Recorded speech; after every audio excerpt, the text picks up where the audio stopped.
Hey everyone, welcome back. This is Lucid. I'm joined once again by Maryland. Hello, my friends. And it's turn 18 in the tournament finals. And again, you can see there's just a lot happening. We got a lot more messages. This is going to be good. Right. This one, I don't know if we're going to do any of the columns. We're going to probably just go by messages. So a message from Micklin. Well, that's it for me. Mistakes were made. But I was also unlucky. Jotun played well, using decent Jotun regulars to overwhelm my still limited production. True.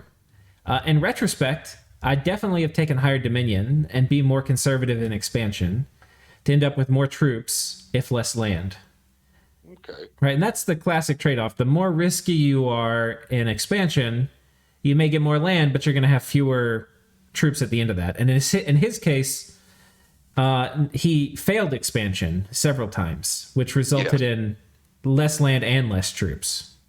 If I remember our discussions in the early turns, we said he's using really minimal armies, and when it works, fine, but when it bounces, he loses the whole thing.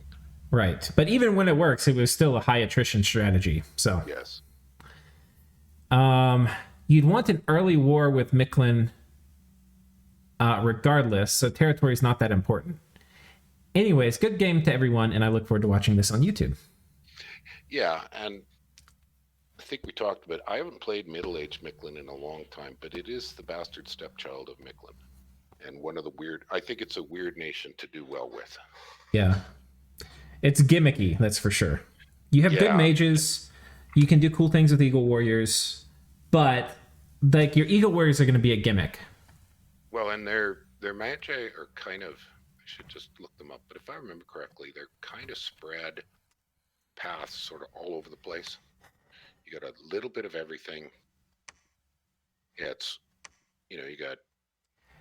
You've got the Sky Priests. You got Air Ones, which not super useful. You got these guys who come in a Fire One, Water, Astral Nature. Not super useful.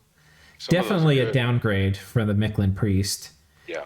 But you get the Nahuli still, and the Nahuli is one of my favorite mages. So these guys are always great. Very comparable to Lizard Shaman. Right. But I think what's missing is they just don't have that cheap spam it everywhere blood hunter. Right. Yeah. They don't have any blood. It's a bloodless nation, so. Yeah, and that's painful. Yeah, and they get the Kootail, which is a cool dude, but. All right. I think it's a tricky nation, and I think he made a play that just didn't quite work. So we're going to go look at Micklin, but to look at Micklin, we need to look at Jotunheim. So let's see what Jotunheim is going to say, too. And another one coming in with questionable forces. Hope Bandar Log is hiding Body Ethereal by scripting Cheat Fate, or he's in for a rough time with the troops I have in the area. Well, and we don't think he's got Body Ethereal yet.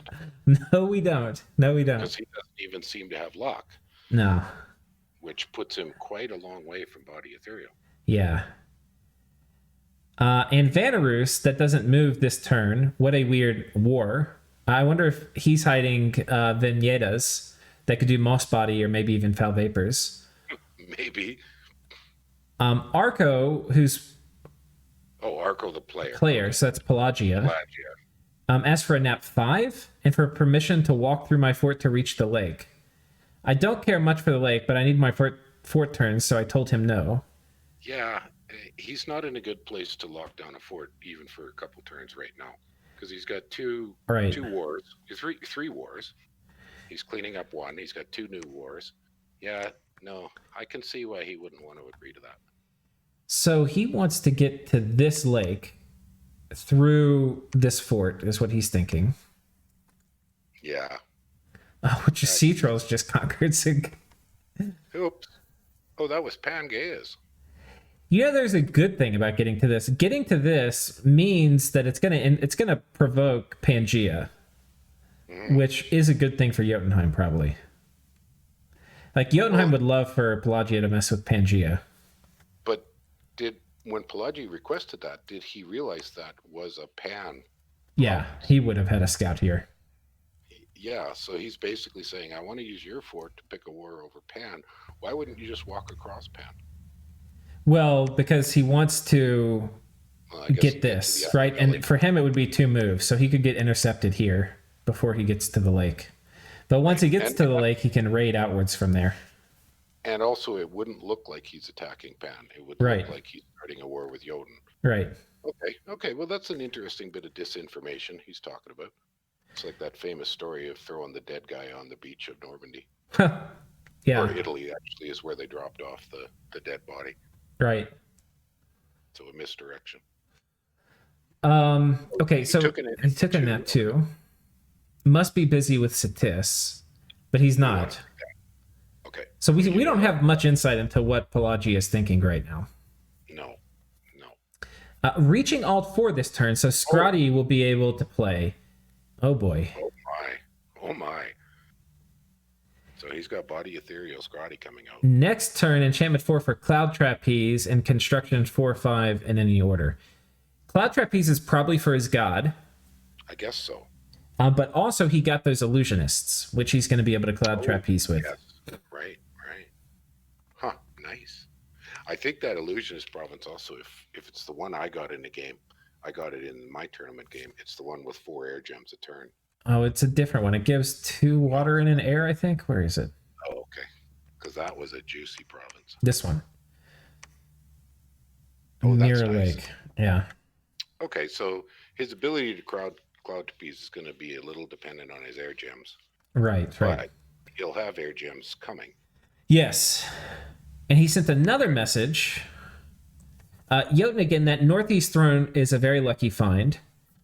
It's now a priority to get a fort on. Likely more important than taking any of Vanarus's forts. Is that the Golden Order throne? Northwest. Isn't it this one? Hydromancers. No, that's not useful. That can't mean what he means. That's... Ooh. Oh, no. This one's super useful. What did he say? Did you say northeast or northwest? Northeast. Northeast. So this one. Yeah, the gnome throne. The gnome. So the Earth access is not normally a thing for Jotunheim. But it gives him reinvigoration. I think he wants it for the gnomes. Getting Earth 2 means, first of all, Earth boots and then hammers. It also means later Armor of the Knights. And the lion pelt. Right, and the lion pelt, yeah. One of my very cost-effective favorite ways to stick a little armor on Magi. Yes. So armor, you're better with Armor of Knights, but it's great to just use a single slot to throw some armor on Magi. Right. Yeah, it's a great item. Very cost-effective. That is a good throne for him. I see his point. So coming down to finish off, we've got... I guess we'll watch this, because we'll see what Micklin can do in his capital for a last stand. Literally nothing. Combustion, Phantasmal Warriors.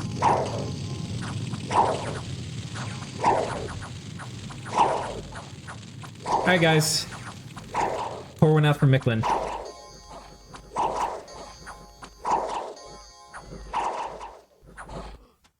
Well, I had some guys run. That's actually kind of close.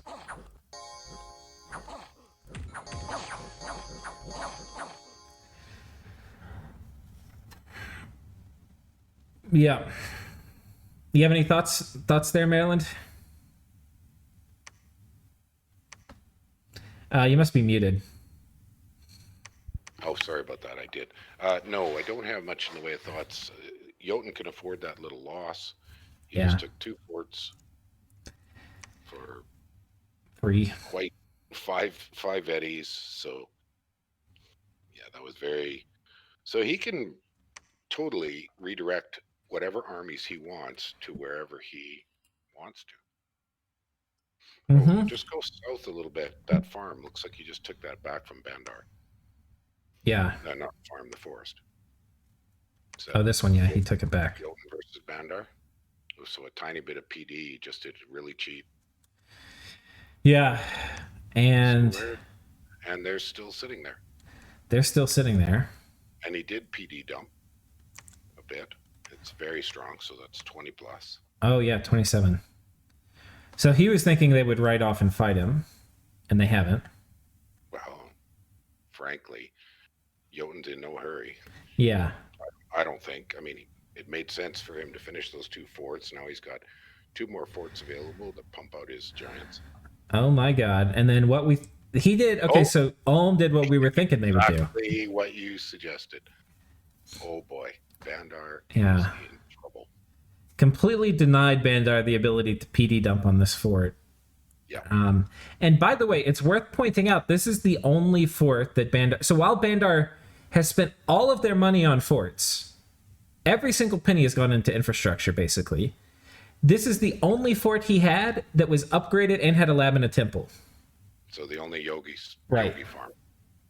So by taking this one fort, he's basically completely, I mean, except for the capital, completely knocked down everything Bandar's been doing for the past, 8 turns. Oh my god. And he took the province below it with a cheap Black Lord. Oh, nice. Let's see what he did with this. Oh, 2 of them. Okay.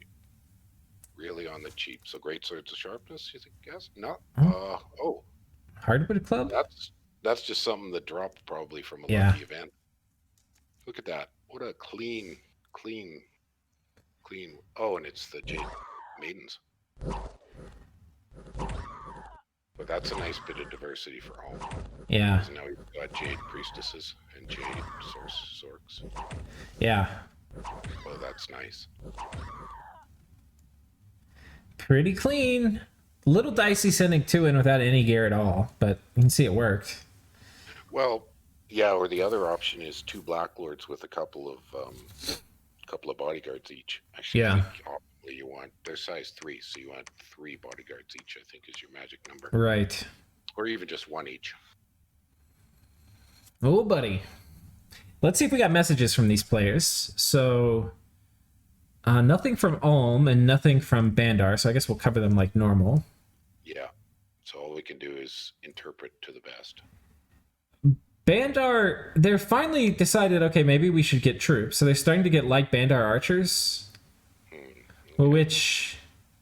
Not my favorite. I mean, they've got the longbows, right? And longbows do damage. Yeah, but against Ulm with legions of steel, whoa. You get half as many as you do some of your others.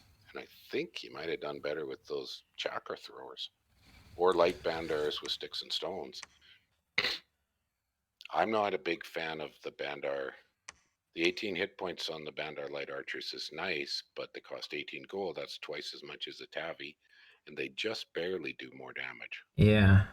And it's against high protection, that little bit more damage can easily equal twice as much, because when you're doing chip damage, a little bit more damage is a lot. But I think it's only 12 on the longbows. Yeah, let's take a look. And their precision's not very good. Yeah, so these guys are 14 compared to... Look at their precision. I think 9. It's a lot more. It is a lot more. It's more than I thought. I thought it was 12 versus 9. I have bought, at times, if I had production scales, the heavy Bandar archers. Yeah. Which one of those? These guys? Yeah. There. Yeah, they got that mace. That's pretty good. Well, and they've got enough protection to hold off and enough hit points. Right. Yeah, I actually, these guys are pretty good. I should think about them. The problem, let's do some rough calculations, right? So if we look at it, it's 14 piercing damage. These guys have 23 protection. Yeah, right? So you multiply this by 0.8, and we get... it's going to be what, like 19 effective protection or something? Maybe 18? They're just not going to do anything. Yeah. So they're going to have to get dice rolls just to have a shot at getting above protection with the longbow. Well, and then he doesn't have the ability to aim. So he can't do much with the precision. So they're mostly going to shoot their bows at really long range and miss. See, if you compare those to the heavy Bandars with the mauls, they punch hard. Yeah, and the mauls seem like they hit really hard, but I think, now that we're looking at 26, okay. So with Legions of Steel, those guys are going to have 26 protection. Yeah, and hopefully, well, I would have hoped that Bandar would have gotten a Yaksha or 2 so that he can do Strength of Giants. Yeah, with Strength of Giants, it's going to be a bonus 5 damage because these are two-handed weapons. Yeah. That would make a big difference. Well, and if you look at the light Bandar with sticks and stones, they're the ones without helmets. I think the elephant deserves mention here. Well, that's always a classic. That he could be elephant. I mean, this is the only heavy infantry counter he's really got. You know, you would say that these guys with the cudgels are, but he's going to have 26 goddamn protection. Well, and he just can't make very many. Right. I think he's got sloth, so he'll be like making 3. Oh, does he have sloth? Oh no, he has production. Oh no, he took production. Oh, okay. Taking production and not building troops. Yeah. But you know, he doesn't have research either. If he could get body ethereal on like 4 elephants, that could make a big difference. But where's the gold coming from? Because it's all gone into 4. Well, yeah. No, I mean, this is like saying if we could go back in time like 4 turns, I think he's checkmate now. But if we could go back in time, what would we do? Definitely make troops. The question is which ones. With production scale, yeah, I would probably have had every fort he had maxing some of either the cudgels or the heavy longbows. Yeah. Well, actually, depending on who you think you're going to fight, the mace with shield isn't bad either. Not the light, but that one. Yeah. Because the 21 is solid. Plus, these guys are fairly hard to kill. They're pretty good protection. They get a bit of a You know, some of this too, and we haven't heard much from Ulm, but some of this is about understanding matchups. And that's what I mean. Ulm is a very good matchup early game against Bandar Log, but is a very bad matchup late game against Bandar Log because they have very, like, the astral stuff will just punish Ulm. But I think, you know, we're kind of talking about, he sort of broke the mold of traditional or meme monkey design, which is grab sloth and then make your low production troops and make a lot of them. Right. Instead, he went for production, which to me that says right as soon as you got a second fort, you start pumping out your high production stuff. Right, because it's going to take a while. Yeah, you want to be doing it constantly, which is what Ulm has done throughout this game. Is he's kept up his production of his high resource cost troops steadily all game long. Right. So that now he's got this kind of overwhelming horde. Yeah. And Bandar just, other than pumping out mini communions, which, as you said, he built forts but not temples, so he can't. It's a tough situation. I think he's completely boned. Completely. I'm surprised, Marilyn, how many people have gotten themselves into wars where it was checkmate on turn 1, just about. Bandar attacked Jotun. Right. Without adequate preparation, I think. It's a desperate move based out of fear. Well, and in conjunction with Vanarus, but yeah, you're right. What he kind of said in one of the messages is he just wanted to poach a little bit of ex-Micklin, but he's not going to get it. Well, he was worried Jotun was getting too big, but yeah. I think he said a message he was worried, but... Yeah, something like that. Oh, yeah. Well, good play by Ulm. Good play. Impressive play by Ulm. It's the one you predicted that this way he didn't telegraph his giant army. It was far enough back, Bandar probably didn't notice the big army. Right. And this one here of 50 wasn't that threatening. Right. That could have been just his normal garrison. And let's confirm that he's doing Strength of Giants, Legions of Steel, which is the standard. And there you go. Yeah, okay. Oh my God. How much are those hitting for now? 21. But there's 2, right? Because this is a 2-handed flail. Of 21 and a protection of 26. Yeah, I mean, these guys are like little thugs. They're 23 protection with... Well, that guy didn't get buffed. Well, forgetting that they don't have chill, they're an awful lot like whites, which are expensive but come really early, very low. And whites early in the game are pretty devastating in small groups. Yeah. But look at this. 26 protection, and then they have 2... per tile, it's going to be 6 attacks a tile with 21 damage. Yeah, they're just going to chew through everything. Yeah. Those probably would even chew up vans. Oh, yeah. Because Vans have a shield, and they're going to get a bonus 2 attack, and they're doing 6 attacks per tile. So, yeah. So, and then Earth Meld and stuff, too. Here's a note. Against those guys, those flails, yeah, just occurred to me that Bandar would be poorly suited to take any of his buckler troops. Yeah, that's a great point. So that would push me towards, for Bandar, going with either the cudgel or the heavy longbow, and just not getting any shields, because the shields won't keep alive. Yeah. So the bucklers are a handicap. Right. These cudgels, they're still, I think this is the best troop you can make, unless you can get body ethereal on the elephants, but you're still completely outclassed, in my opinion, by Ulm.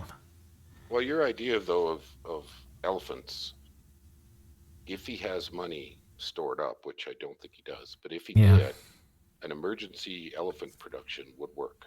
Right. Because they're 20 resource apiece for elephants, right? Yeah. Okay, so he's probably looking at between 60 and 80 resources in an ordinary fort. So that's 3 to 4 elephants per fort. He would be better off with those with some bit of buffing. But I think they die too fast without anything, because those guys hit so hard. Like, they would literally get 1 tile in before they get killed if they don't have ethereal. They'd need body ethereal. Yeah. I agree with you there. I'm just saying that if he had that combination of the research and some gold, that could be a last-ditch emergency move. He has nothing right now. He has no Pretender God out. He has no research. He has no troops. He's got a bit of Gurus. Somewhere he's got a few Yogis. So it's funny, this guy just won a game that I was in against me. Oh, yeah. And it was a 9-player blitz, and everybody attacked me. And he wasn't even a neighbor, so he couldn't. So he just got to sit back and do this, where he was playing complete greed, built forts, built mages, got a big research advantage, while I was busy killing everybody, or like defending myself desperately. And then after everybody was completely exhausted, he just killed a player or 2 and then won. So I will confess that I have made this strategic error at times, with particularly the Monkey Nations, thinking, okay, I know I'm a little on the flimsy side early game. Let's just try to use diplomacy and look unoffensive and wait till mid-late game and then roll out with overwhelming magical support. Right. And it's a viable play, but in this game against these aggressive players, I don't think it was a good strategic play. Right. Against an ordinary group of mixed skill or less aggressive players, let's put it that way. Yeah. This might have been a good play, but yeah. Ooh. And obviously Ulm is just not going to wait around. No. And Ulm can't wait around. Ulm does not want to go to the late game. I forgot, that's Toolbox. He's the one that beat my butt. Oh, really? That's funny. Yeah, he's the one that won tourney 13. Oh, he played a brilliant game. I didn't realize it until we saw the final graphs. And then it became apparent that he'd had the lead. Oh, from turn 40, he was in a dominant position. Yeah. And then he just kept everything hidden from us by it all was under stealth. And all I saw was main heads everywhere, and really, who cares? Yeah. I think one play he should make. Well, okay.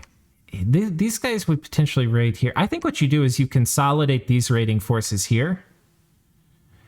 These two, and you move this big stack on top, because he's not going to be able to come out and fight you for Ulm. You're talking about Ulm's play? Yeah.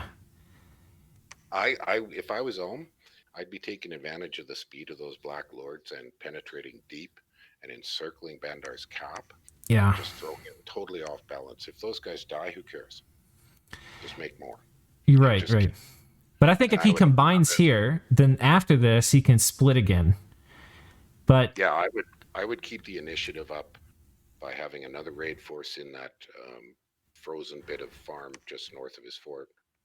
Yeah. His fort there, and then push everything to the west in a 3-front or a 3-prong approach.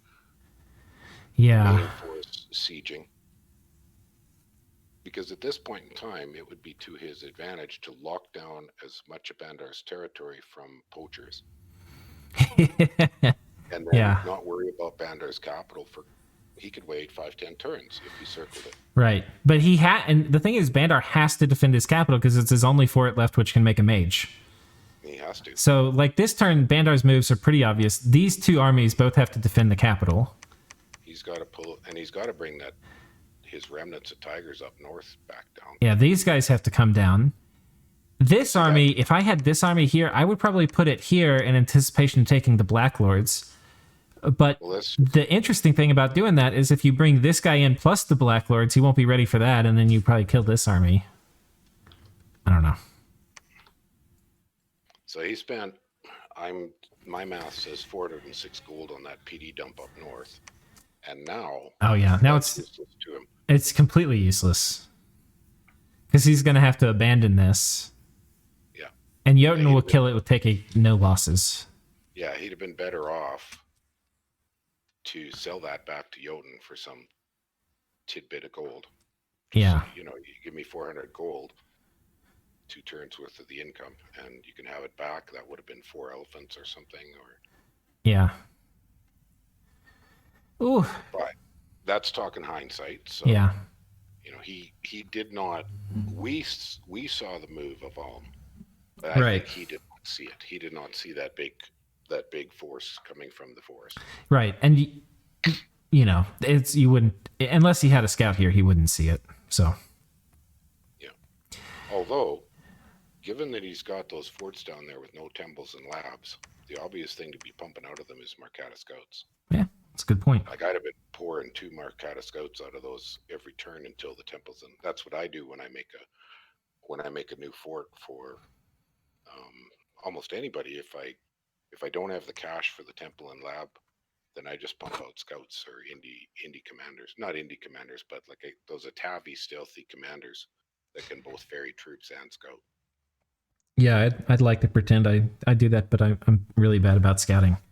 But if I did have a scout here, I would have PD dumped it this turn because I would have anticipated that he would move this small squad. But I wouldn't have had a scout here, so I'd have been caught in the same spot. Yeah, but we saw it. We didn't. I think that's what we've concluded. So right. So to be fair to Bandar, he didn't get the warning. Right. And we don't know if he had communications and he got fooled. Yes. So let's carry forward. We've done Micklin's message. We did Jotunheim's messages. Let's do Satis. I'm curious what Satis's play is. First message from me, indeed. You've been very mysterious so far, Satis. Very mysterious. I will be angry if I watch these videos and you laugh at my expansion. Well, then he should be quite happy because we didn't laugh. We were confused. Yes. But we did note that he did quite well with Titan. Right, and he's not losing on all the graphs. He's winning on the research and gym graph. So it's not like he had he didn't lose on every front. He picked his fronts to win and lose on. You may have guessed my plan by now. Well, unless looking at the map, we can see what he's doing. I haven't guessed his plan. Have you? Well, he was doing an evocation rush with a god that could potentially do... but last turn... Wrathful Skies... We haven't seen Thunderstrike. No, we saw Thunderstrike. Yeah. But he wasn't using much of it because he was trying to, I think, keep his fatigue down by... What we haven't figured out is really how he's going to use the Marshmasters. Because he could maybe do Poison Cloud in an Evo Rush. Well, also remember, though, he has a lot of gems. He could Shadow Blast. He could do Shadow Blast. That's true. But I don't love Shadow Blast, to be honest. No, but it does a good job on low MR like Bandar or Ulm. Yeah. But you get gem baited and it's okay. But things have to be grouped up right. I don't know. But I mean, 6, if he gets to 6, but we haven't seen anything showing us he's at 5 already. If he gets to 6, it's going to mean Wailing Winds because his god is air, death, and fire, I think, or something. think so, yeah. And yeah, Wrathful Skies. Because he won a bunch of fights just by splashing out fireflies. Right. So 444, I think. So if he has made it to 6, he will be in a fierce spot. And let's take a look. He attacked Vanarus. Yeah. Which is what we thought. I mean, he had a big friggin' army there. Ping. Okay, the army proper, but no god. Any Marsh Masters in there? Nope. Yeah. One. No, that's Ah. Smite spam. Oh, no. I didn't know they came in Water 3 varieties. Falling Frost. Oh, Falling Frost. Oh. God, I was trying to figure out what he would use for the... Okay, time out. That makes sense. Time the fuck out. Marshmaster. Okay. I didn't think they could be Water 3. He got a really lucky random. That was a lucky random, yeah. Why would you put a Water 3 that you get, which is a 1 in a million random, out in your army? I don't know. Come on. But Falling Frost, I think, is... Actually, I'm not sure. Oh, it's Water 3. So he would have to have a bracelet to do this normally. Yeah, and he probably doesn't have Construction 6 yet. Yeah. It's pretty high up the research tree if he's already got... But he could be very close to Evo 6. Still don't see what he's going to do with that. Okay, that is what you can do with one super random Marshmaster. I don't know what he's going to do with the rest of them. Hang on. Look at his Marshmasters again, if you don't mind. Can he get fire water? I can't remember.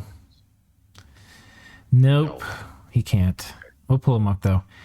That would be something. Oh, no, okay. I mean, he can do Nether Darts, maybe, right? And Moss Body. Poison Cloud. Possibly Communions. And Shadow Blast. 1 and 4 could be a Communion Master. Okay, so he could do that. He could do Shamans as slaves, and the 1 and 4 could be a Communion Master, and they could do Falling Frost. Or, yeah, in really big Falling Frost, because it's scaling, I believe. Yeah. Okay. It doesn't have any that can cast the various mists, and mists would be powerful. Yeah, that's not really his thing. I mean, he can do the Poison Cloud, which is basically the same as a mist, but... Yeah. And he must have known that Vanarus had picked a fight. Because Vanarus picked a fight with Jotun. Right. That didn't do anything. But this As is... Jotun told us, Vanarus didn't move. I mean... So maybe what Satis does is say, okay, Jotunheim, you give me Vanarus, and I'll let you eat Bandar Log. Could be. Although Jotun's got to beat Ulm to Bandar. Yeah. It's going to have to move fast. Boy. I think in terms of the troops, this war with Satis and Vanarus, in terms of purely troops, I want to think about how the Sobek Guard, or Sobek Warriors, which are 20 protection, and they've got 2 attacks for 22 and 16. How are they going to do against the Berserkers? Don't know. Are the Herdmen? These guys hit pretty hard. See, this is, until they go Berserk, this is chip damage on the Sobeks. Yeah. But they are, Ginsu knives, so they chop a lot. Yeah. No, they'll be able to kill them, but... But it'll be slow. Yeah. That's a poison bite, too, on the Sobeks, isn't it? Let's take a look. Because there's a little extra... Oh, no? No. Okay, so it's just a bite. Nice attack skill, though. I think the Sobeks trade better. Because of this high protection. Except that he's fighting in cold. Ooh. That hadn't occurred to me. And that's a very important detail. Yeah, that's going to... See, not where he attacked. Oh, okay. So he deliberately stuck to where it's a little warmer. But to penetrate farther is going to be tough. Yeah. Yeah, it's going to be tough. You think he's going to go grab the pond? This is where he pinged. He pinged this throne, the inner throne. Okay. But he's got an army there that... He's got lots of amphibious options. Or, no, maybe just swimming. Yeah. Okay. But he could here's an interesting thing: is you and I have been watching with suspicion, puzzlement, awe, whatever you want to call it, Satis. We know what's been going on. And we're still a little confused and speculating. Vanarus has no idea, right? So Vanarus is going to be thinking this is Horde of Skeletons, Foul Vapors, Satis. And that is not what this is. No, because so far Satis has not telegraphed whatever his magic plan is. Right. So it's looking like it could be something pretty painful. Right. So he's going to at least bamboozle Vanarus once. There's going to be at least one fight where Vanarus just completely bamboozled. Now, another thing he might have brought that Marshmaster along for is give it some gems and have it cast Winter Ward. That would be very good. But Winter Ward, if I remember correctly, does not stop cold-blooded. Right. But it will stop severe cold, so it will help a little bit. But, I mean, the cold-blooded stuff is... I can't remember. Is it, 10 or something? Fatigue a turn in cold 3? It's something stupid. It's pretty brutal. Yeah. And they're already high encumbrance guys. So, so he needs to win fights really fast. If they drag out, it's just Satis' disadvantage. But if he has Wailing Winds, it doesn't matter if you guys fall asleep as long as they don't die. Yeah, and he looks like he could be right on the edge of that. Yeah. Okay. Because we have a data point. We don't know what his research is, but we can compare him to Jotunheim. Jotunheim is Alt 4 already down here. Well, and we know that Satis is Evo 5. Yeah. So he could be at 6 now. Yeah. Is that all second on research? Yeah, no, I think it's on. Let me pull it up. Impressive. That's impressive. Yeah. Well, he's got his quill factory going now. And he gets the big forts. So he's doing 1.3 mages a turn from the forts. Yeah. Nice. I'm starting to like the Ulm position more and more. All right. We got 2 really well-made plays this turn so far. Satis and Ulm both made really good plays. Yeah. And we have no message from Vanarus.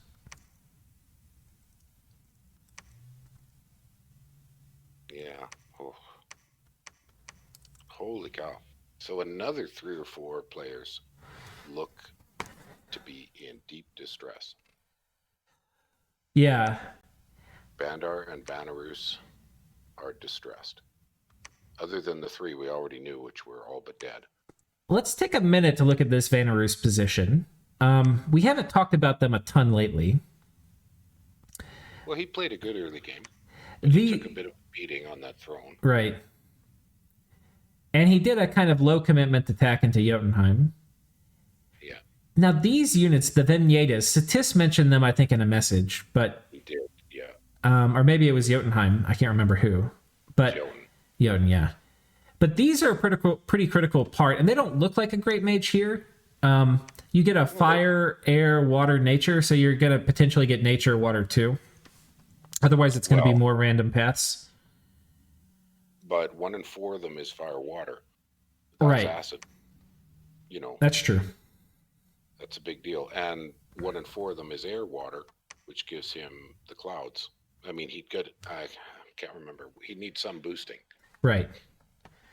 Which early in the game, the boosting is pretty hard to do. But they do Moss Body. And then the Earth, with some gems, you can do Legions of Steel and Strength of Giants. Because you do 1 gem to do Earth Power, and then you do more gems for every time you cast a spell. Well, doesn't 1 in 4 of them get an Earth random? What are those randoms? No, the randoms you don't. Oh, okay. Yeah. But he's going to have 1 in 4 is Water 2, 1 in 4 is Nature 2, and then cool, funky cross paths for the air and fire. Right. And if you get Earth Boots on them, which is pretty fast, you get Earth Boots on Construction 4, then they can do Strength of Giants and Legions of Steel. And with Moss Body and Strength of Giants and Legions of Steel on your Berserkers, or your Herdsmen, even better, they get very strong. They're obviously not Research Magi. Yeah. Because they've got the Malice. So they're Combat Magi. Yeah. Okay. What's his big mage? And they've got these guys, the Veaduns, which they've got some interesting paths here. Their random is the same random, fire, air, water, nature. But they actually have fire, so they can get fire 2. They have air, so they can get air 2. They don't have water. So he's got sulfur haze. Right. Possibly 8. Oh, wow. Okay. And there are only 2 recruitment points. Yeah.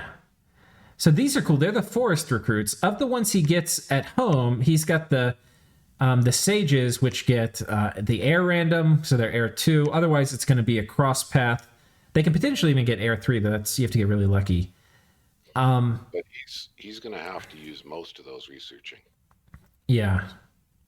Like bringing those out in combat would be painful to his research because his other magic are such poor researchers. Yeah. I'm trying to think, what would you do in an early situation? I mean, air elementals maybe with these guys, and then... If I had to rush them out? Yeah. Well, let's see what he's making, too. Veaduns. Okay. A Veadun. It doesn't look like there's many. He has labs, so it's possible they're just not showing up in our reports. Yeah, and he doesn't particularly need temples, it looked like. Too much. Right.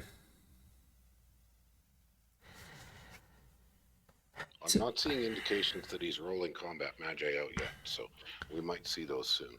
I think he's going to have a very hard time against Satis with magic if he doesn't have any. Mm-hmm. But like we said, he's still kind of low on his intelligence in that he just probably hasn't seen what Satis can roll out magically yet. Well, no, because he did just see the Falling Frost. So that tells that Satis has a lot of evocation. Well, how much does that advertise? He's at least 5. That says a lot this early in the game. That does. So Satis did give away that bit of intelligence, which would have been known, and people might have been sharing that information. Anybody who watches Satis fight. Pelagia has seen Satis fight. Right. They should have seen Satis's god. I mean, just even knowing it's a netter of chaos, you know the paths. And you can probably start to put together what's happening if you know it's a netter of chaos and their evocation 5 this early. Yeah, I think so. I think you can put that together into a... Yeah. Okay. All right. So that's Vanarus. Well, you were just saying, just to sort of brief overview, I don't think Vanarus is in trouble yet, but he could be in trouble since he is in a 2-front war, in effect. It's a weird 2-front war, though, because it doesn't...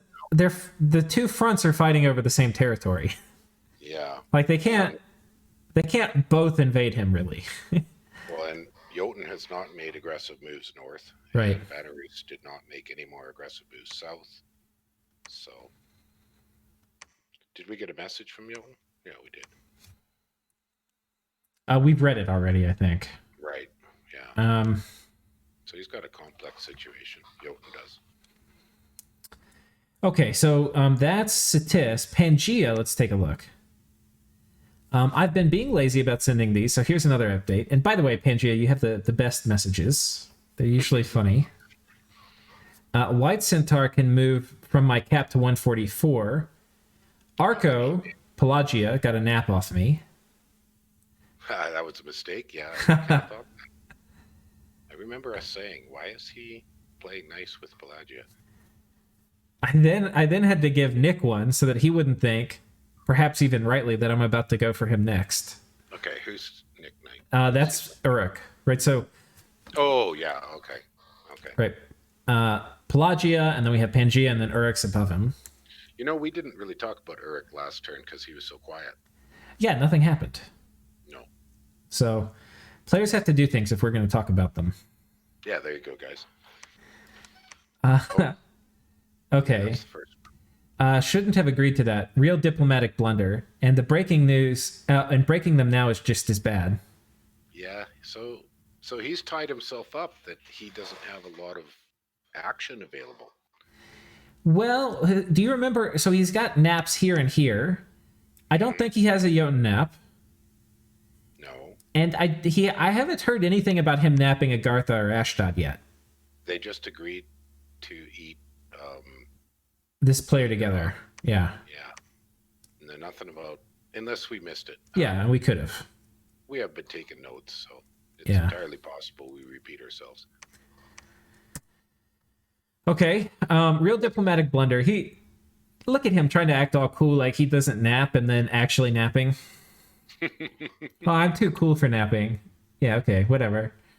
This is probably bullshit. He's going to go eat some player and then be protected on the backside by naps. Yeah, who knows? Who knows? Okay, and then the second message from him. Not sure if it's a good thing or not that Agartha's army got wiped. On one hand, he's my big neighbor with the big border. On the other hand, he was the only neighbor I'd have considered friendly and not just in the doesn't want to fuck with Pan early kind of way. I agree with his assessment here. The other thing we talked about last turn was that Agartha losing that siege on top of that capital puts a hole in their whole plan. Somebody needs to lock that capital down, or Naba gets freedom of action again. Yeah, who's playing Agartha again? Do you remember?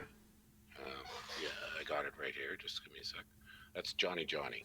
Okay, so that's interesting. I don't know if these players know each other, but probably in some ways better if they don't. But this is in my mind, this is a personal statement. This is just saying based off the discussions they've had, there's some friendship and trust. I think that's what he's saying. Yeah. And it could be just that they've made some trades. Yeah. If it was me, I'd be looking, there's things Agartha could make for me. And right. And I don't think I'd want to be wasting white centers being chewed up by magma kids. Yeah. That's an expensive, it's not a good, a trade there. If you traded white centers for magma kids, Pan would be losing that trade. Yeah. And not to his average. Agartha having this land too is also kind of a block from Ashdod attacking him, and it's a weird angle for Agartha to attack too a little bit. So I don't know if Ashdod comes in and takes a bunch of this, but he didn't. We could see that army he had one Ashdod's army. He didn't. Oh, we got a message from him. So okay, we have a message from Ashdod. We don't have a message like I was hoping from Naba, because Naba had that crushing win last turn. Yeah, he did really well. And then this turn, oh my gosh. Oh. So Agartha attacks this with mercs. And Naba ambushed him. Beautiful. Almost lossless. Yeah. So, wait, let's... Okay, yeah, took no losses. And that was Naba's... See? That's what I was saying about now Naba has freedom of action. Right. And here he goes and chews up some white centaurs as well. Yep. Because I don't think this is going to go well for Pan. Yeah. They got Berserk and kind of ran in at different times. Let's see what these guys are looking like here. That was just that was more than sufficient PD to tie him up until he gets shot to death. And they are very killy, but their defense, they're going to take damage. Well, also they're all deserved. So now you lose 100%. Yeah. If you lose that fight, you don't just lose some. Right. You lose them all. Yeah. So it's only 6, but that's one turn of cap recruitment. Yeah. Oh God. And then trolls. These luck scales have not been paying off for him. No, but the experience points on his army should be quite experienced. Oh yeah, that's a good point. Let's check. Well, we just had 4 big fights. Single, but still that helps. Yeah, maybe they'll be double after this fight.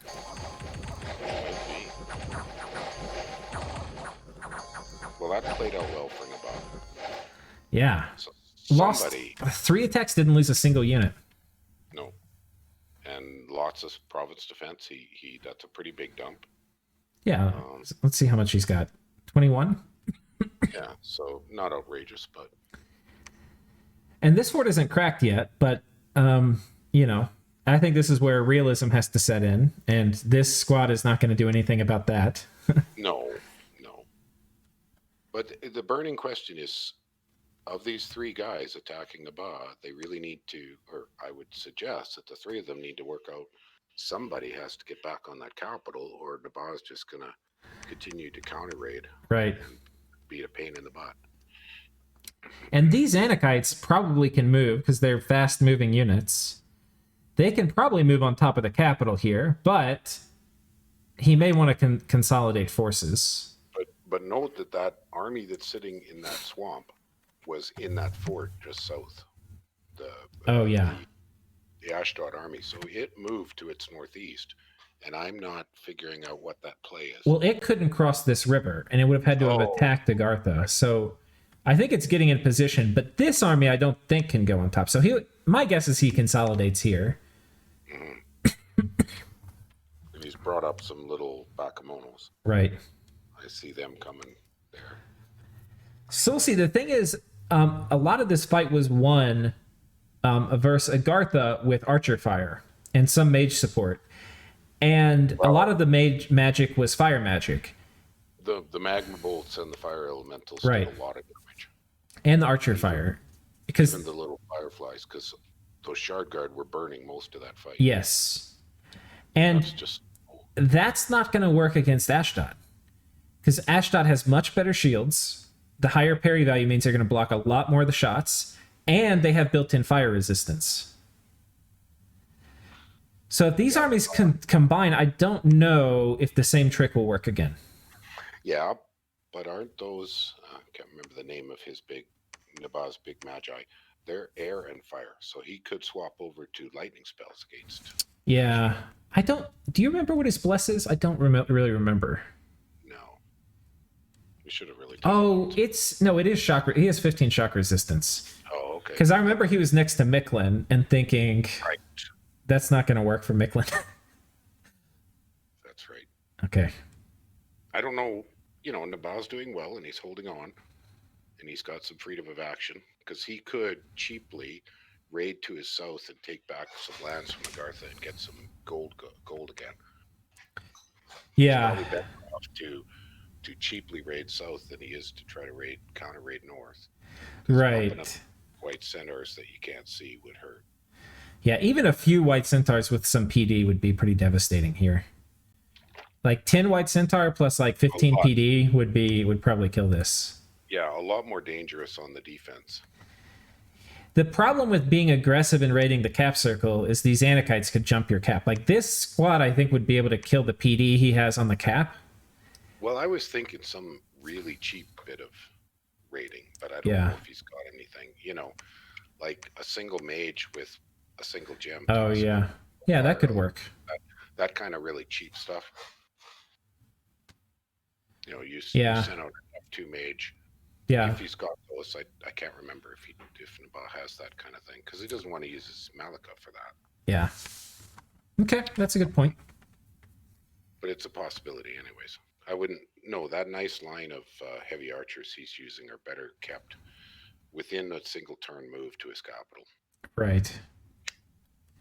All right, let's take a look at what Ashdod sent us. Added Pan to the nap list. Happy. Okay. So Pan's got a nap with Ashdod now too. Right. Happy with that. Is fighting into berserkers isn't great. Excuse me, isn't great for my bless. And Pan prefers not to attrition white centaur, so I get the honor of trying to cap Naba and risking mine. Oh, he is taking that. Okay, he's gonna go on Naba's cap. Okay. So now we know that is what he's doing. Yeah. Need to take some risks this game, and an early cap is worth. Hopefully, with native fire resistance and my bless, I should have much less trouble. Big shields should help versus the archers. Okay, he's basically saying all the things I was just saying. Yep. Consolidating forces this turn before collapsing. Okay, so he's doing what we also said. Asking Pan to scout ping Naba to keep him guessing for the real threat vector. Not sure if he pings him this turn or next. Primary tech to worry about from Naba would be size 6 elemental tramplers. Yeah, that's not going to happen. I don't think so. Hopefully he's not comfortable enough to stop his patrols. Also, newsflash from the Ashdod Scouting Network. Forest Province that I negotiated to have rather than Pan is a friggin' epic doozy. Looks harder than most thrones. Good thing I scouted nothing but gray flags when I negotiated that hot real estate. That's the one with the crazy site with the double. Oh, yeah. Remember, it's got the 2 Anukis. Yeah. Because of that site there. Yeah, it's a good province, but it's going to be hard to get. It's going to be hard to take. Yeah. I mean, I think Anakites will kill it, but you know. But the cost could be high. Yeah. Addendum. Seems Bandar Log poked at Jotun by taking that large form. Then got a war declaration from Ulm. Yeah. Yeah. Vanarus fighting Jotun too, I hear, but worried about unnapped elves. So that's Vanheim. That's what I think he means, yeah. Pan expressed interest in slowing the Scales Jotun roll. So we talked about who could intervene in Jotun, and I felt that Pan couldn't really, but he's saying maybe Pan will. Right, because Pan would be number 1 probably if he did. Okay, this next sentence is funny. So we're getting 2 very different stories about what Agartha is going to do. Right. Okay, so Agartha still wants to fight Pan with me. But Pan says Agartha is his best friend in the game. That is hilarious. Yeah. So Pangea said Agartha is the only person who I think is genuinely friendly with me. But here we have. Yeah. Okay. So either Agartha is either bullshitting Ashdod or they're bullshitting Pan. There's some bullshit flying. I don't know where it is. Right. Because we just don't get to see that, and that's kind of cool. Makes it interesting as broadcasters that, you know, we live in a bit of an intelligence vacuum. Right. Well, these guys are in an intelligence vacuum too. They only know what's been said to them. Mm-hmm. What would be interesting would be to hear from Agartha what his true thoughts are. Yeah. We'll see as we get closer to what makes the most sense. Watching Pythium Xibalba's cap closely to see if Xibalba is a free agent shortly as well. And that's a fight I'm itching to see. So, okay, we don't have anything from Agartha. Let's something not good happened on Pythium. Okay, well let's go look. Let's see what we have a message from. Do we have a message from Pythium or Xibalba? We don't. No, the only messages we haven't read are Van, and those will be interesting. But see, the Pythian capital is now pink again. Uh-oh. Surprise ruins. Let's see what happens. Oh, it's happened. Oh, the Divine Emperor, and it worked. The Chad Divine Emperor. So there's a Divine Emperor and then a Therug. I think Therugs don't come in a nature variety. I think this is an empowerment for Mossbody. So that's a Spirit Helm, isn't it? Oh no, it an doesn't. Ice Hat. I think it's to protect him from archers. Could be. And he's got 2 gems. I don't know if this is either for returning or for anti-magic. And the Pretender, yes, full black steel plate, Earth 5 with a bracer of protection and a horror helmet. So 27 protection, but that's with 0 or with 5 natural protection. If he has Iron Skin, it will get very high. Let's see what the script is. But no gems. But no gems. Just make them run away. Yeah, and over here, some bats, which could mess up the scripting. And then these guys, but no mages. So he's got the bats in 2 squads, but they're holding. All right, Mossbody personal regen. That makes sense. Oh, he loses this guy turn 1, which is too bad. He was going to probably cast something else, maybe Body Ethereal. And he's blessed too, which gives him resistances. But his buff cycle got broke. Maybe. Yeah, it'll be interesting if he gets these things off. Oh no. Well, what the heck? That's really disappointing when you don't get your buff cycle going. Iron Skin. Oh, he got Iron Skin. So 33 protection. Uh-oh. Okay, and he's regenning. How many hit points does that thing have? Only 24, but so that's 3 a turn. But with Mossbody and 33 protection, unless he gets fatigued out, I don't think they can do damage. and then they're just going to slowly all run away. Ooh, flying shield on top. Shield. Okay, so that's 50% of everything. And they're not hitting. He was also probably going to get... Well, I don't know. He might not have had... I haven't seen any evidence he has Alt 4 yet, I don't think. Because Einskin's only 2. I mean, 3. It's just a fear play, because that thing can't kill. Right. So it's a fear play. So, oh, personal lock. So he did get one more buff off. But he's fatigued out now. I actually would have skipped the personal luck, but... Yeah, it sure would have been nice to have some reinvig. But apparently it doesn't matter. Nope. They just can't penetrate. And no magic. Xibalba has no magic in this. I'm not seeing any magic. Yeah, even a prophet here would make a big difference. Just doing smite. Oh, something got through. Just a wee chip.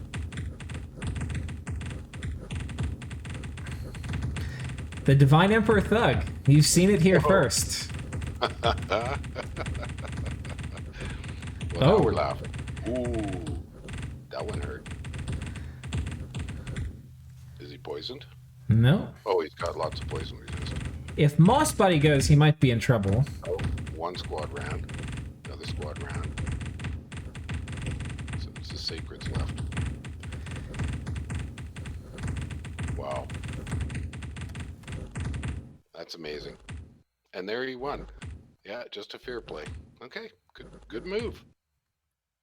So oh now, god, I wonder if the battle time's out, because he has to kick his way through these guys. Yeah. Oh, I hope not. No, they're dying. Oh my god. Isn't that funny? Isn't that funny? So that throws the whole calculations here off again, because now Xibalba has to reorganize his armies. Yeah. And he will have lost some of them to the retreat, but from the looks of it, he didn't lose too much. No. But now he's got them coming from 2 locations, 3 directions. So they could be, divide and conquered to kill him. Oh, and he took that water. And End is over here looking very feisty. It's pretty clean. Those trolls, okay. So taking this cap this turn would have been great, because it would have freed up Xibalba to maybe deal with End. And while this position from End attacking into Xibalba didn't look like it made sense to me, now that they've been thrown off, it still doesn't make sense. It's a diagonal attacking into Xibalba, but he could maybe just attack Xibalba, but not Vanheim. Mm-hmm. Well, but now he's got a bit of a problem in that he's got a submarine raid force that he's going to have some reserves to deal with. Because if he pushes forward and that takes his retreat, he's got himself out of position. Yeah. So he needs almost 3 armies to do this move. If he's moving straight east with that army, yeah, it's 2 other armies on each of those forests to save his retreat path.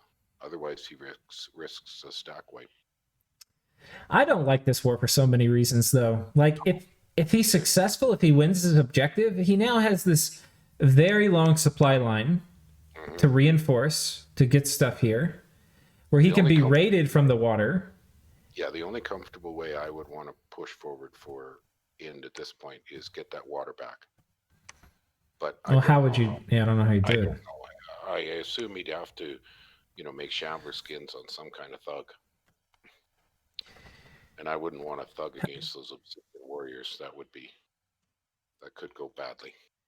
The other option is maybe he agrees with the Xibalba say, hey, Xibalba, it doesn't make any sense. I was going to say, you could say, hey, how about you get, this stuff from Vanheim and I'll get this stuff. But it's not. But, the reward, the risk-reward thing doesn't really seem okay, you get 3 more provinces. As End, almost more than any other nation, you do not want to conduct a long diagonal war, because your reinforcements have to come from your capital. Your significant ones. Yeah, especially this early. Later in the game, it can change, but yeah, this doesn't seem a good matchup for End to me. Yeah. See, and Uruk has some pretty hefty armies, but it looks like they're probably going at a throne. But still, that's something that End has to keep in mind, is there's a substantial army on his southern border. Yes. And if that army can take this throne, it can probably take this fort. Yeah, so. Like it's blocked by a river for the moment. Okay, that's interesting. So Pythium in the game, like Naba's in the game. Yeah. But at least they beat Micklin out. They weren't the first. Give Joe Brandon credit. That was well played. Yeah, that was some Galaxy 5-head. Yeah, it'd be nice if he gave us some of his thinking. I'd like to hear from him, but maybe next turn. And this fort's popped. He probably can. He can't move here. He might be able to magic phase and try to defend it, but I don't know. It's all it takes is a prophet or some mage, and then this guy would die. So yeah, that guy could have been eaten by any kind of evocation, or even like you said, just smiting. Yeah. Maybe if he had like a ring of thunder resistance and like an anti-magic amulet to deal with smite, and because he has the inventory spots. We knew that Divine Emperor is coming, but I don't think Xibalba didn't know. Yeah. So that it was a good play. Yeah. So that's interesting. We've been through, I think, all the... Oh, Vanheim we haven't. No, not Vanheim. Okay, Agartha has agreed to take 135 from me, or for me. I will pay him with the Dwarven Hammer. Oh, okay. What is this? Oh. I guess Magma Children are good for stat? Well, he's got no armies near there, so this isn't happening soon. Yeah, it's a kind of weird thing, but okay. Magma Children would take heavy calf, yeah. Ulm asked me a few turns back if I was interested in attacking Bandar together. I told him yes, but that I needed some turns to be ready. If he's still interested, I plan to cancel my nap through with the Bandar. Once I've taken Pythium's fort, the gate should be broken. Okay. So this is interesting because we've had some other people going, I wonder what the elves are going to do. Now we've got the elves telling us they're going to grab some Bandar. Right, which is very juicy pickings right now, it looks like. Yes, and he could elf him really cheaply. Right. Vanarus has asked me for a nap 3, which I was happy to give him. Apparently he and Bandar are attacking Jotun, which works well with mine and Ulm's plan to attack Bandar. Okay, so there you go. Yeah, this is like, it's not a love triangle. This is like a love, like 4-way. Yeah. He's not going to be doing this. He's not going to be doing this till turn 22. So this is 18. Yeah. In the meantime, Ulm could have, if he does what I predicted, which is do that circle around Bandar's cap, he could have blocked off Van. So right. Van will get very little out of this. Yeah. But still, something is better than nothing.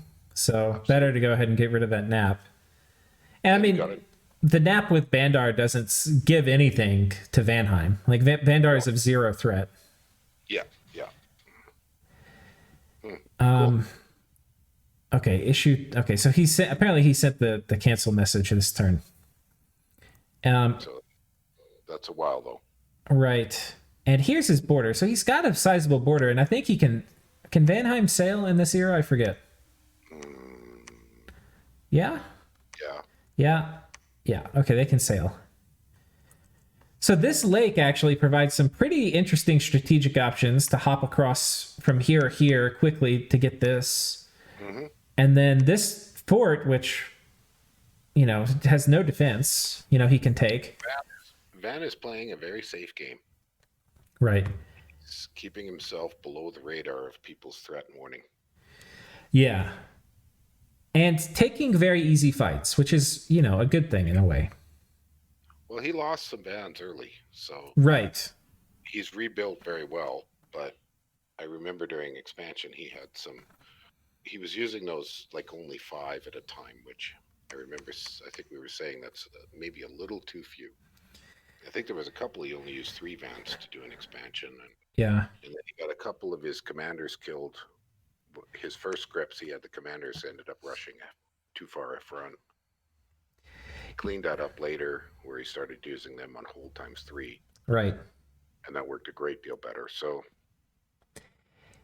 the other thing too, I think he wants to let Xibalba finish off Pythium Because he can go from here to here, and then from here, I think he can still strike on top of this fort. Yeah. And maybe he gets mercs or something. So he can take this land with all this stuff with thugs. That reminds me.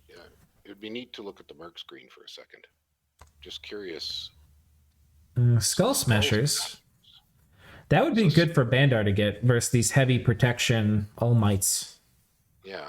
Satis grabbed the lions. I don't familiar with those ones. Are they just plain old lion tribe? No, it's not letting me bid on them. I can look them up. Oh, I can wait. I can do it. If I think I have to be on my fort. Where's my little overlook here? Oh, they're just spearmen. Oh, yeah. Oh, I forgot. Even if you click on it, it doesn't tell you what's in them. 50 spearmen, so that's not bad. That would be a nice feature they would add, is if when you clicked on the mercs, it would show you what's in them. Because every single time you have to go to the mod inspector. I know. And what was the other one?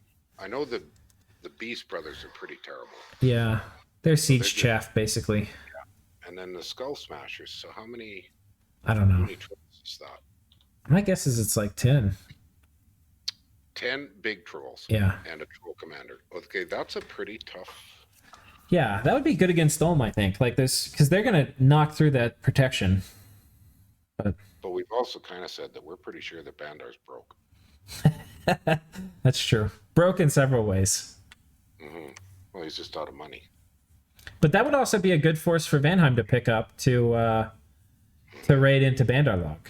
Because they siege pretty well. You know, they're going to siege for 5 per or something at least. So probably 50, 60, maybe 70 siege strength. He said that he's attacking on turn 22. This is 18, right? Right. Yeah. So there's not a lot of point in buying them. Yeah, that's true. You have to buy them twice and they're not doing anything for you. That's a good point. Yeah, I think it's early for... There's other people that could use those. Yeah. Agartha, for example. Yeah. You know, he could buy them right beside Naba's cap and then put a major kink in Naba. Yep. Okay, so we've done Vanheim. We've done Xibalba. We've done Ashdod. We have done Agartha, kind of. Not too much has happened in Agartha since they've... Yeah, because he hasn't moved any of those. Oh, I see a small squad of magma kids. It looks like moving out just to his southwest. So that's only 3. Maybe he's just got them on escort. Yeah, they're probably escort while site searching, I guess. Yeah, that's what I'm guessing. And keep it small enough that it doesn't look too threatening. And he's getting a big force here, right? But they haven't committed to moving out. That's the thing with Agartha. Like, probably best to not commit to moving out. Because, like, if he starts sending them north, that means he can't send them south. So once you start seeing where these guys are going, we're going to get a good idea what he's going to do, even if he doesn't tell us. But right now they're staying still. And they're basically positioning over here. I have no idea what they're going to do. I mean, he's told us, but we'll see what actually happens. Uruk, nothing happening. Positioning to go for this throne, it looks like.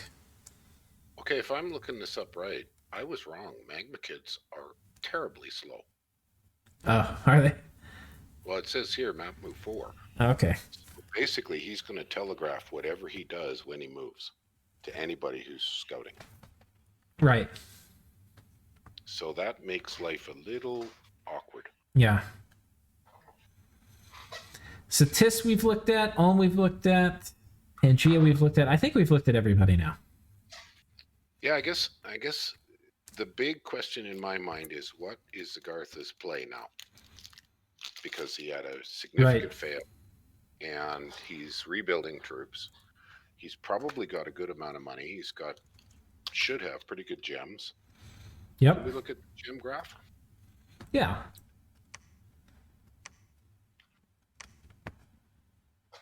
Oh. Look at hello. Oh.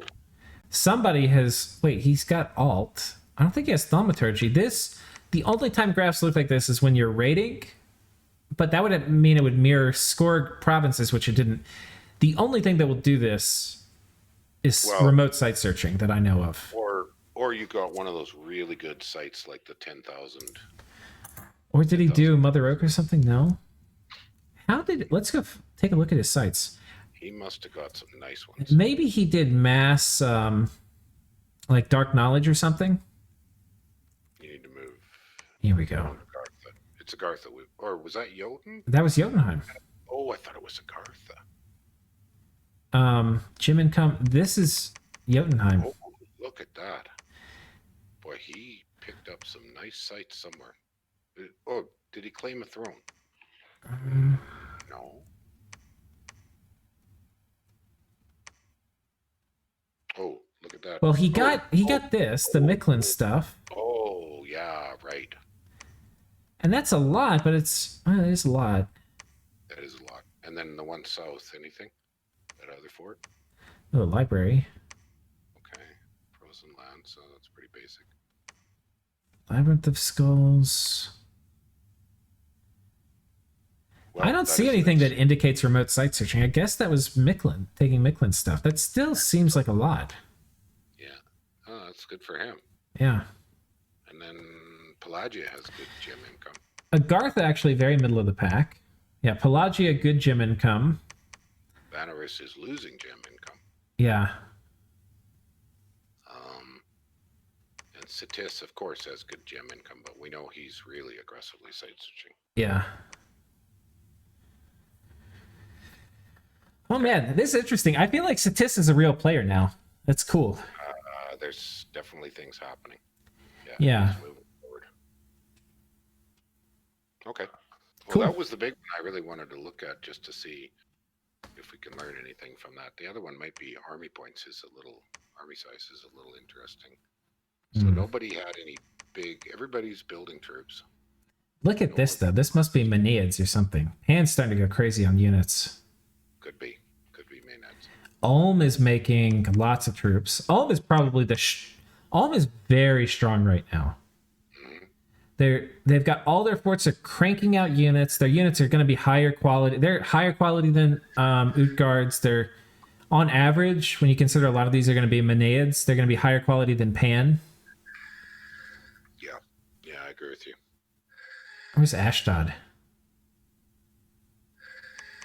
Middle of the line. Yeah. Yeah, he's just buying his giants, probably. Vanarus creeping up. But Ashdod was saying he wanted to get himself some independent archery, so right. Crossbows. So I would expect his army graph to start moving upwards a little faster. Yeah. Because that's a pretty even slope all the way throughout the game. Very limited losses, very low attrition. Satis as well has had very little attrition. Where's Satis on here?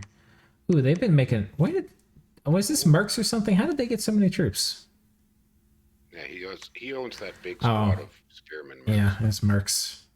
Yeah. To help with sieging, so okay. All right. I think that's the end of this episode, guys. And they're not cold-blooded. That's true. That's true. Right. Oh my gosh. If first war into Cold 3, we'll see how it goes for Satis. Yeah, that's a tough matchup. Yeah. All right. Thanks for joining me again, Maryland. You are most welcome. Thank you. All right. And all the viewers, thank you for joining. See you next time.